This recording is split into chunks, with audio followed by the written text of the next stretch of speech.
খুব বেশি পেরেশানি, খুব বেশি ক্লান্ত, সব এলোমেলো হয়ে যাচ্ছে। কি করব কিছুই বুঝতে পারছি না। পরিস্থিতি যখন এরকম হয় তখন হৃদয় থেকে শুধু তোমার রবের নাম উচ্চারণ করো, তোমার সৃষ্টিকর্তাকে স্মরণ করো, শ্রেষ্ঠ শ্রবণকারীকে স্মরণ করো, তার কাছেই নিজের অপারগতা প্রকাশ করো।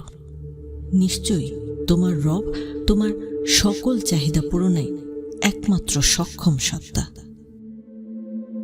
হ্যাঁ, কেবল তোমার সৃষ্টিকর্তাই তোমার সকল সমস্যার সমাধান দিতে পারেন। তাই তোমার রবের কাছেই যাও, তার কাছেই যাও। তোমার রব কি বলে জানো?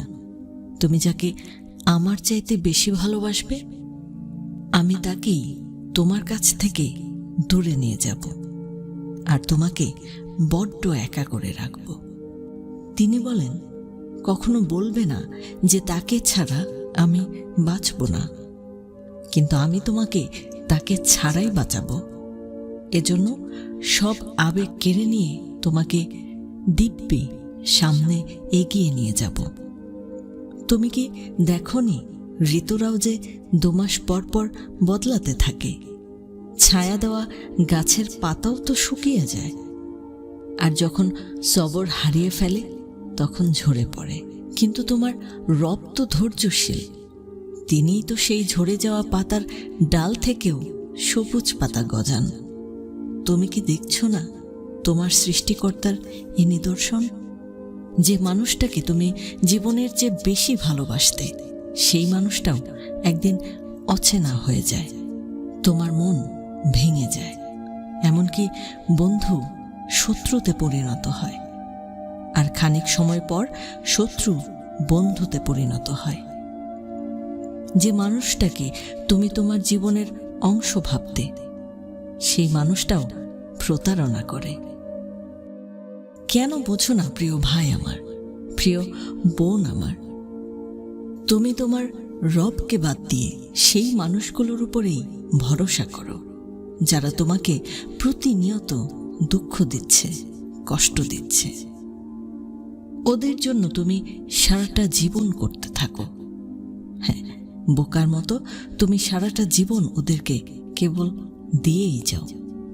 দেখবে একদিন, মাত্র একদিন দিতে পারোনি, সে তোমাকে চিনবে না। ভাই আমার, প্রিয় বোন আমার, কিসের আত্মীয় আর কিসের আপনজন আর কিসের অফিসের বস আর কিসের কি, সবাই সবার স্বার্থ নিয়ে পড়ে আছে। শুধু একজন, হ্যাঁ একজন সত্তা তোমার কাছে স্বার্থ চায় না। সে কে? কে সে?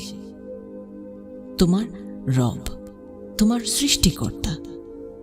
তোমার মন খারাপের সঙ্গী দুনিয়ার মানুষকে না বানিয়ে তোমার রবকে বানাও। এই পৃথিবীর মানুষ তোমার সেইটুকুই জানবে যেটুকু তুমি জানাবে, কিন্তু তোমার রব, তিনি তো তোমার না বলা কথাটাও জানেন। তোমার যে অশ্রুফোঁটা পড়তে গিয়েও পড়েনি, তোমার চোখের কোণে থমকে জমে যাওয়া ওই এক ফোঁটা যে জল পড়তে গিয়েও পড়েনি, তিনি তো তার হিসাবও রাখেন।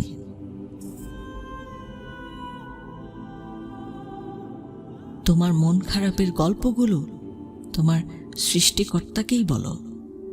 তোমার একাকিত্বের সঙ্গী তোমার রবকে বানাও। তোমার কষ্টগুলো, তোমার দীর্ঘশ্বাসগুলো তোমার রব শোনেন। তার মতো উত্তম শ্রোতা, উত্তম বন্ধু, উত্তম সঙ্গী আর কেউ হবে না, কেউ না।